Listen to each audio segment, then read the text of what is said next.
Hi friends, வணக்கம். எல்லாரும் எப்படி இருக்கீங்க? இன்னைக்கு நம்ம பார்க்க போகிறது என்னன்னாங்க, கிச்சனில் மதுரை தண்ணி சட்னி தாங்க பார்க்க போகிறேன். இட்லிக்கு தொட்டுக்க நம்ம இந்த மதுரை தண்ணி சட்னி எப்படி செய்யலான்னு பார்ப்போம். அதுக்கு தேவையானதெல்லாம் இந்த பாருங்கள், ஒரு பல்லாரி வெங்காயம் நறுக்கி வச்சுருக்கேன், கருவேப்பிலை, வெள்ளைப்பூடு, ஒரு 5-6 வத்தல், 2 பச்சை மிளகா, பொரியலில் ஒரு கிண்ணத்தில் எடுத்து வச்சுருக்கேன். ஃப்ரெண்ட்ஸ், இது எப்படி செய்யலான்னு பார்ப்போம். ஒரு பாத்திரத்தை எடுத்து வச்சுட்டு ஸ்டவ்வை ஆன் பண்ணிக்கிட்டேங்க. வத்தல் எல்லாமே வதக்கிறதுக்கு தேவையான எண்ணெய் ஊற்றிக்கிடுறேன்.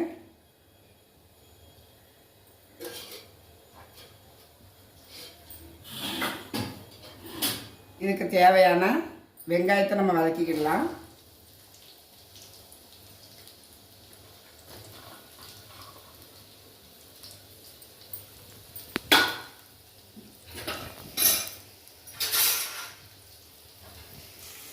இந்த பாருங்கள் ஃப்ரெண்ட்ஸ், வெங்காயம் வதங்கும் போது நான் கொஞ்சம் இந்த சட்னிக்கு தேவையான உப்பு கொஞ்சம் போட்டுக்கிடுவேன்.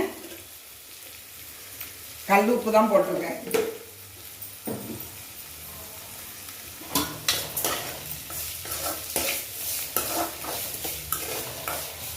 அதுக்கு பிறகு இந்த பாருங்க, பச்சை மிளகா, ஒரு 5-6 வத்தல், வெள்ளைப்பூடு, இவ்வளவுதான்.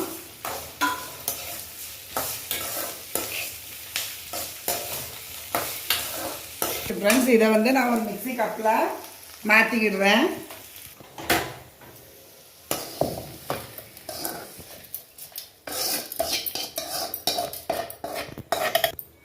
இந்த பாருங்க, இந்த பொரியல்லையும் இதில் சேர்த்துக்கிடுவோம்.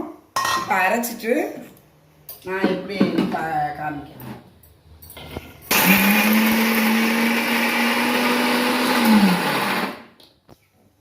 இந்த மிக்ஸி கப்பில் அரைச்சி வச்சுக்கிட்டேங்க. கொஞ்சமாக எண்ணெய் ஊற்றிக்கிடுவோம். ஒரு ஸ்பூன் கடுகு நான் போட்டேன்.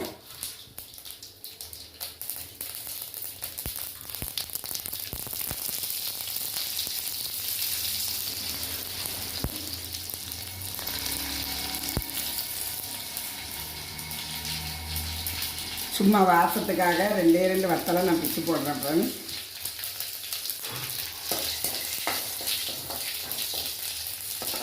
இந்த இட்லிக்கு இந்த மதுரை தண்ணி சட்னி ரொம்ப ஸ்பெஷல். இது எல்லாத்துக்கும் தெரிஞ்ச சட்னி தான் ஃப்ரெண்ட்ஸ். இதே மாதிரி நம்ம வீட்டில் கொஞ்சம் வித்தியாசமாக செஞ்சு பார்க்கலாம். அவ்வளோதான் ஃப்ரெண்ட்ஸ்.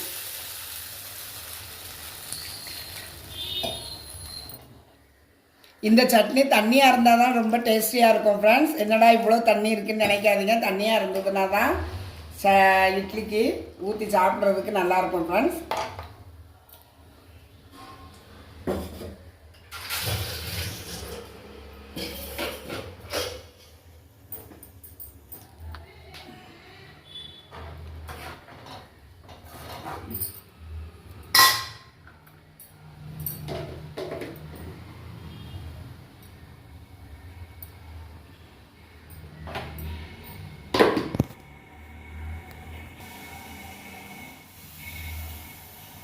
இட்லி நல்லா வெந்துட்டு ஃப்ரெண்ட்ஸ். இந்த இட்லிக்கும் இந்த சட்னிக்கும் ரொம்ப டேஸ்டியாக இருக்கும் ஃப்ரெண்ட்ஸ்.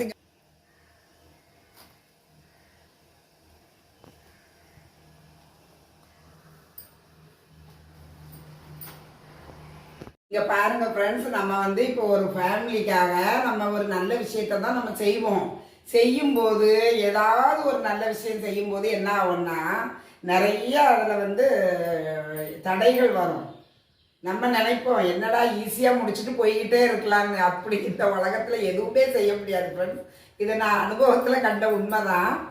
எப்படின்னு கேட்டுச்சுன்னா, நிறைய பேர் நம்மளை இது பண்ணுவாங்க. நம்ம பிள்ளைங்களே, அடுத்தவங்க கிடையாது, நம்ம பிள்ளைங்களே நம்மளை கேள்வி கேட்பாங்க, எதுக்கு இந்த மாதிரிலாம் செய்கிறீங்க, ஏன் வேண்டாம் அப்படின்ட்டு சொல்லுவாங்க ஃப்ரெண்ட்ஸ். நீங்கள் யோசித்து பார்த்தீங்கன்னா, ஒரு நல்ல விஷயத்தை நம்ம சாதிக்கும் போது நம்மளால ஈஸியாக சாதிச்சு வரவே முடியாது. அதில் ஏகப்பட்ட தடைகள் வரும் ஃப்ரெண்ட்ஸ். அது உண்மையா இல்லையாங்கிறத கமெண்ட்ஸில் சொல்லுங்கள் ஃப்ரெண்ட்ஸ். மதுரை தண்ணி சட்னி, சூடான மல்லிப்பூ இட்லி ரெடி. ஆமாம் ஃப்ரெண்ட்ஸ், இன்னைக்கு காலையில் டிஃபன் நம்ம வீட்டில் சிம்பிளான இந்த இட்லியும் மதுரை தண்ணி சட்னியும் தான் நான் வச்சேன் ஃப்ரெண்ட்ஸ்.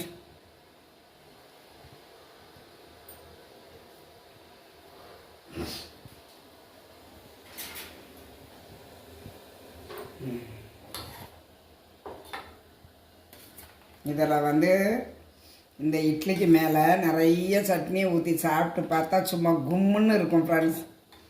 நீங்களும் ட்ரை பண்ணி பாருங்கள். சிம்பிளான ஒரு சட்னி செய்யணும்னா இதுதான் ரொம்ப ஈஸியான. தேங்காய் விலை இப்போ அதிகமாக இருக்கிறதுனால நமக்கு இந்த தண்ணி சட்னி ரொம்ப கை கொடுக்கும் ஃப்ரெண்ட்ஸ்.